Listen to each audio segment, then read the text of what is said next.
57थि बोसोरसालिया जथुम्मानि बे नैथि साननि फुंबिलिनि दुलाराय बर' फरायसा आफादनि गोथार जे आर'ज मेथाइ जोङो बेखौ खनबाय आर'ज गाबबाय।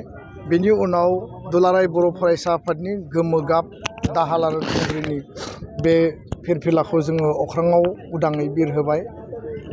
बिनि उनाव दुलाराय बर' फरायसा आफादनि जे आदर्शनि व्यक्ति आगुनि आफादगिरि बड'लेण्ड सोमावसारनायनि मैखोम माने ग्रेट लिडार बड'फा उपेन्द्रनाथ ब्रह्मनि मुसुखायाव जों बिबार बावबाय, जों श्रद्धांजलि होदों।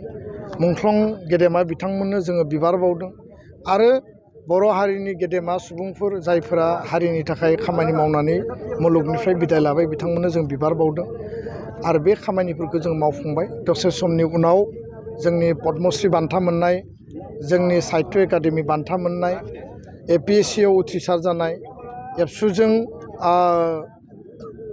जाय माने क्लास 9 आरो 10नि बर' मिडियाम जि टेलेन्ट सार्च आनजाद खुंजादोंमोन बिनि फरायसा फरायसुलिफोरखौ बरायनाय हाबाफारि दङ। मधुराम बर' बेस्ट टिचार एवार्ड एबसुनि गेजेरजों सेलेक्सन खालामनाय बेखौ बरायनाय हाबाफारि दङ।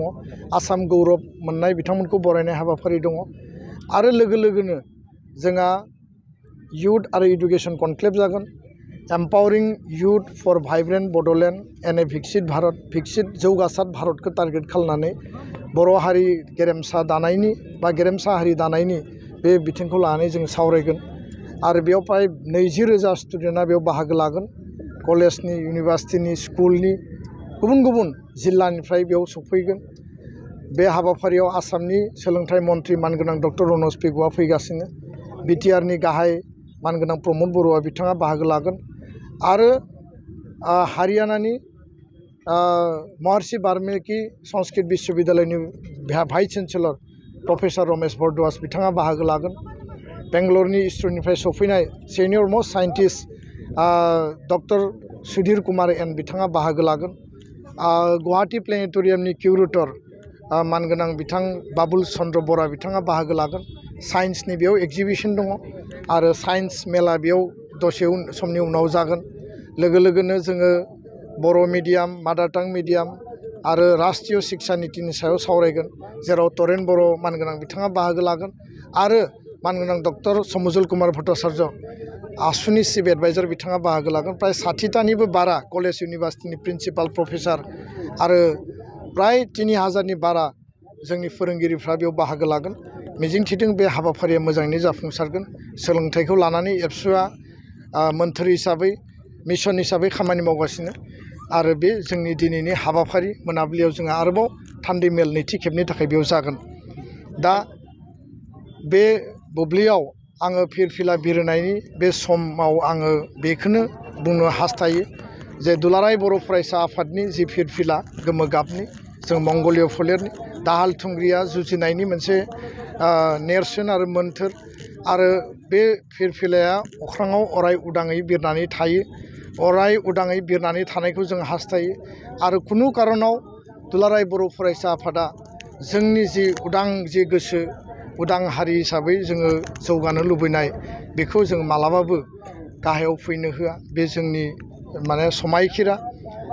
दुलाराय बर' फरायसा आफादनि फिरफिलायानो जोंनि इनार्जि, जोंनि सक्ति, जोंनि गोहो आरो बे जोंखौ हदाय सानफ्रोमबो डिसिप्लिनाव थानानै हारि सिबिनाय, हारि दानाय आरो गेरेमसा हारि जोङो महरै जौगाहोनायनि थाखाय जोंखौ अरायबो गाइड खालामो आरो we are totally guided by the principle and philosophy of the our flag and our constitution. दा बेखायनो बड'फानि जि फिलसफि बेखौ जों जेब्लाबो गोसोखां, लिभ एन्ड लेट लिभनि फिलसफि, बुहुमाव थानाय बर' माहारिनि साफ्रोमबो व्यक्तिनि रक्षनाबेक्षन सेफगार्डनि बाथ्रा आरो बिथांमोननि जौगानायनि बाथ्रा।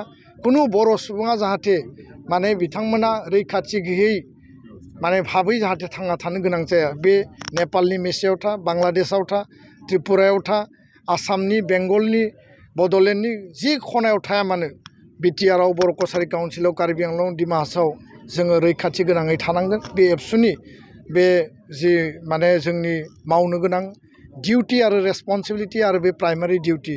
दा बेखायनो दुलाराय बर' माहारिखौ जोङो जौगाहोनायाव थोंसो थांसो जों हाबा मावलांनांगोन जोंनि मावथिफ्रा मोनफ्रोमबो जुथुमायाव जों जेब्लायबो गोसोखांनांगोन आरो समायखिरा लानांगोन जों बावनो मोननाय नङा बावोब्ला जोंनि गुबै मोन्थोरा दाइलुट जालाङोब्ला जोङो लामा आन्दायनोबो गोनां जानो हायो आरो माहारिनि सक्तिशालिसिन लाइमोन सेंग्रा सिख्लानि जुदि आफादा जुदि माने लामा आन्दायोब्ला हारियानो लामा आन्दायगोन दा बेखायनो जों जेब्लाबो साग्रिद जों जेब्लाबो भाइब्रेन्ट जों जेब्लाबो माने वाटसटक बादि जोङो नोजोर होबाय थादों हारि दानायनि थाखाय हारि सिबिनायनि थाखाय बेखिनि बाथ्रायानो थान्दैयाव फरायसाफोरनि थाखाय मोनसे फोसावथाय सोलोंथाइ बोसोर 2025-2026 नि फरायसाफोरनि थाखाय गोदानै मुं थिसननाय लानानै फैदों रुनिखातानि इउएन एकाडेमिया चिरां जिल्लानि रुनिखातायाव थानाय इउएन एकाडेमिया दायो नार्सारिनिफ्राय 9 थाखोसिम गोदानै मुं थिसननायखौ लागासिनो बे एकाडेमियाव गुन गोनां सोलोंथाइ होनायजों लोगोसे माखासे खाबुफोरखौबो होफानाय जादों